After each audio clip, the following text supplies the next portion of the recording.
So you want to know how to become a professional voiceover talent, but you're not exactly sure how to do it. Perfect, because in this video, I'm gonna go over the 7 foundational pieces to building a successful and long-term and sustainable voiceover career. But there are all sorts of ways to have success in voiceover. So I'm not saying this is the only way to do it. This is the only way. You're only gonna have success if you follow me. I don't know what voice that is, but if you follow this, it's the only way to have success. No, what I'm saying is if you set up your career in this way, that you're more likely to have success in the long run. All right, let's get into it. Giddy up. What's up, full-timers? My name is John Lano, and I've been a full-time professional voiceover talent since 2012. This channel is all about helping voice talent, from the aspiring voice talent all the way up to fellow full-timers like me, leverage their time and resources to build a thriving and successful and growing voiceover career, as well as just have some fun talking about VO. And if I don't have the answer to a question, I'm gonna bring in people who do know the answer. Like I said, in this video, we're gonna go over the 7 most important things I think you should build your voiceover career around, or you should have when you're starting out in voiceover to build a successful long-term business. Now make sure you stick around to see the 7th foundational pillar, because I really think this one is the one that voice talent really just ignore, or they're afraid of, or they don't focus on enough, and it holds them back from building a bigger business, a more sustainable business. All right, pillar number 1.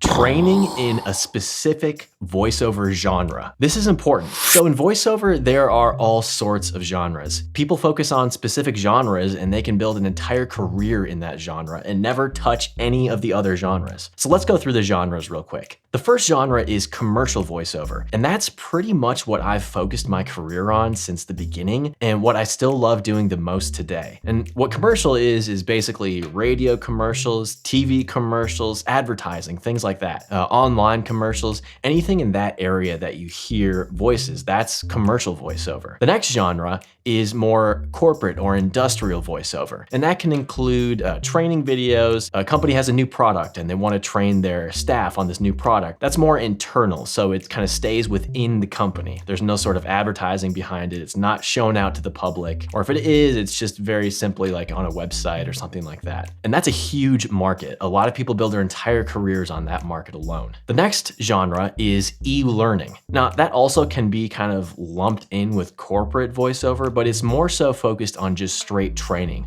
long form training narration. So maybe you're a new employee at a company and you hear that training video that you hear when you first start in orientation. A lot of times that's an e-learning narrator narrating that. And just like corporate narration, e-learning narration can be extremely lucrative. I know a lot of talent who focus almost exclusively on this area and have a lot of success. The next genre is audiobooks. Now I won't go too deep into this because you pretty much know what that is. It's the audiobook narrator. Sometimes it's one narrator for a book, sometimes it's an entire cast of people in a book, sometimes the narrator needs to do a bunch of different voices, sometimes very slight variations in the voice is fine, but that's a very cool genre. Another genre is video games or animation. Now this is, I would say, the cool genre of voiceover, kind of the voice acting version of voiceover. A lot of people who don't know a lot about voiceover definitely understand animation. They understand cartoons and video games. So these people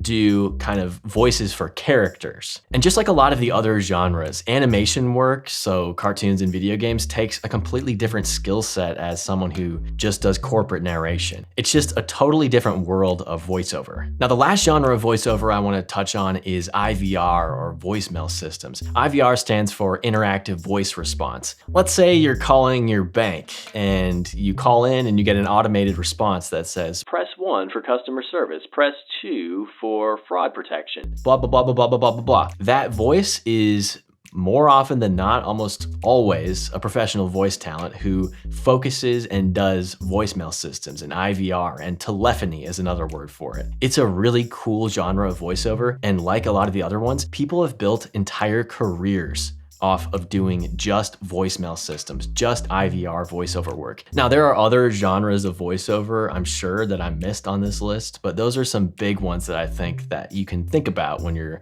figuring out what you want to focus on in voiceover. So like I said, you pick one of these genres that interests you the most and get training in that genre. Because a lot of people, when they start out in voiceover, and I am not immune to this. I did this in the beginning too. You want to be a jack of all trades. You want to be someone who's can do, animation. I do audiobooks, and I do IVR, and I do corporate narration, and I do e-learning, and I do commercials, which is great and something you should aspire to long term if that's what interests you. But in the beginning, I really think it's a good idea to specialize in something, to focus on something very specific, because that's what's going to set you apart from other people. It's going to say, hey, this person really focuses on this. This is really their bread and butter. This is what they specialize in. So for my project that calls for that kind of voice, I want to hire that kind of person. But I will say, with a caveat, if I were starting today in voiceover, I would focus first on commercial voiceover. And I know you're like, oh, John, that's what you focus on now. Wow, cool, very surprising. You think people should focus on what you do. Cool. But I'm serious. In the industry, what people basically agree upon is that the most important demo that you should have as a voiceover talent is your commercial voiceover demo. I also think commercial voiceover is really important to focus on at the beginning, because I think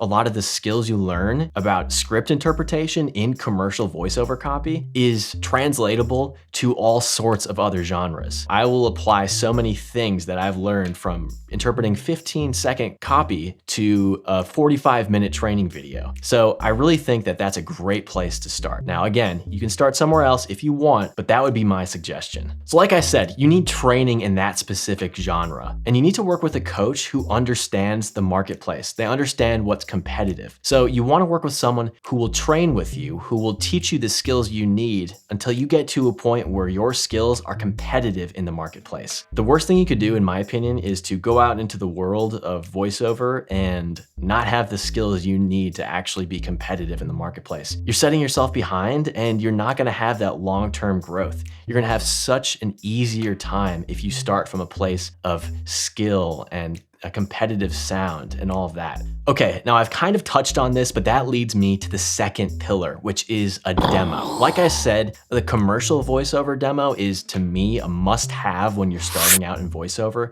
But when you pick your genre that you want to focus on, it's important that you get a demo in that genre as well. And you want to have a really top quality, top-notch professional demo. Now, you may have a music production background, you may have editing background with audio, and maybe you can make your own. You could do that, and it's possible. I know people have started out their career successfully having made their own voiceover demos, but I highly suggest, highly, can't stress this enough, highly suggest that you have it professionally produced, okay? So pick your genre, get the training in the genre, make sure you're ready, and then get a demo in that genre. The thing about a demo is it's your calling card. It's so important. It's the first touch point that clients will often have to hear what you're capable of in your voiceover skills. So they want to hear like what you can do, what you bring to the table, what makes you unique. Are you competitive against the other top talent in the field? You can produce your own demo. It's possible. It's a lot cheaper, obviously, but I really think if you want long-term success in voiceover, it's worth putting in the money for the training in the genre and a professionally produced demo in that genre. I can't emphasize that enough. I believe in that. I really do. Which then leads me to pillar number 3, which is an acoustically treated recording space. And then way after getting the acoustically treated recording space, get equipment, okay? It's amazing to me that people will immediately jump to microphones and equipment and all of that shiny object stuff before they even figure out where they're gonna record in their home or what space is gonna work well and is it acoustically treated. Because you can get the most expensive microphone in the world, $10,000 microphone, but if you have a bad recording space, if it sounds like poop, then you're gonna have a bad time. And if you ever do like a live recorded session, the client's gonna be like, why does it sound so bad in there? But you don't need to spend a ton of money on expensive recording equipment if you get your space right. There's a lot of great resources out there who can help you out with this. I'll link to some below in the description of this video, but I just want you to know that it's really important that you get that part squared away before you buy any sort of equipment, okay? Now, again, like I said, after you get the acoustically treated space set up, you can buy some great equipment. You don't need to spend an arm and a leg on it, but you do need some good equipment that will sound good enough, at least competitive in the voiceover field, which then leads me to audio editing.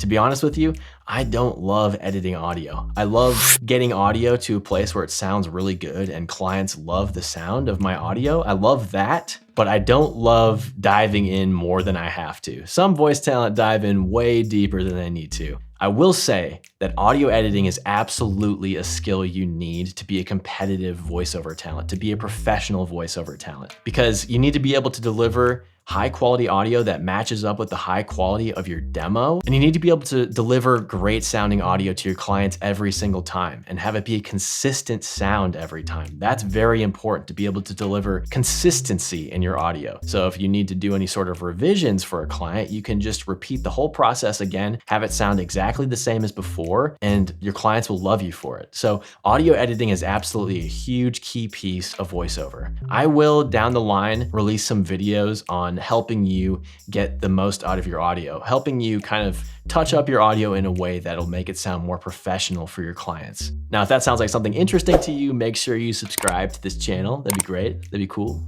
Subscribe, hit the button somewhere down here. That'd be great. Thank you. And the next pillar is very important. It is a website. Now, not a website on someone else's website, not a profile on someone else's website. A lot of times when voice talents start out in voiceover, they think, oh, well, I'll just create a profile on this voiceover marketplace website, or I'll create a profile on this freelancer website. Now, there's not necessarily anything wrong with that, and a lot of voice talent have success in those areas, but I will just say that if you wanna build long-lasting clients and you wanna build a sustainable long-term business, you need to create a space that's just yours. So you're not putting yourself up in direct competition with other voice talent. So having your own website where you can have your demo and recent projects you've done and any sort of qualifications you have and your contact information, super important, your contact information. To me, it's really important that you have a website of your own, because that's where you can build trust in potential clients and you can show them that you're taking your business seriously and that they can trust you to do a good job on their project, because someone who's put in that time and effort and money into creating their own website that looks good, that's useful for client, is gonna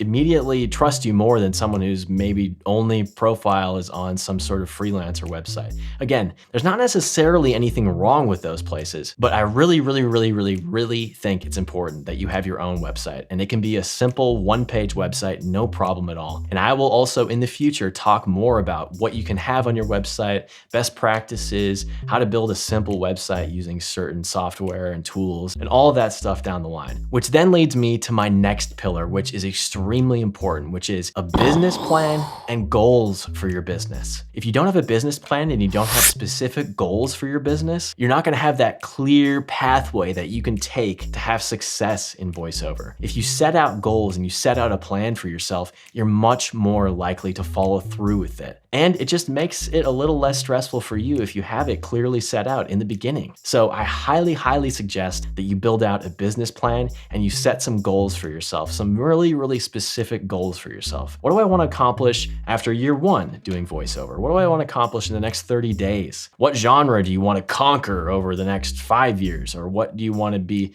what kind of projects do you want to have completed by a certain amount of time? Do you want a voiceover agent? It's important for you to have goals. So I really highly suggest that you set out a business plan, you set out goals for your business, and you do whatever you can to achieve those goals. Which then leads me to the next pillar, which is really highly related to the last pillar. Now this to me is the pillar that voice talent ignore, or they're scared of, or they don't focus on it nearly enough, and that is marketing your voiceover business. You know, marketing is all sorts of different things to different people, but to me, it's just basically, how are you gonna get in front of decision makers who hire voiceover talent? What are you gonna do day in and day out to make that happen? Because Let's face it, if you have all the skills in the world, You have the best #1 voiceover demo this earth has ever heard. And you have the greatest website of all time. And you have the best training. And you have the best everything. if you aren't getting yourself in front of decision makers, you're not getting yourself in front of potential clients, you're not marketing your business in an effective way every day, you're not gonna go anywhere. It's just the facts. Now, if you got value out of this video and you want more videos like it, hit the subscribe button because new videos are coming out every single week.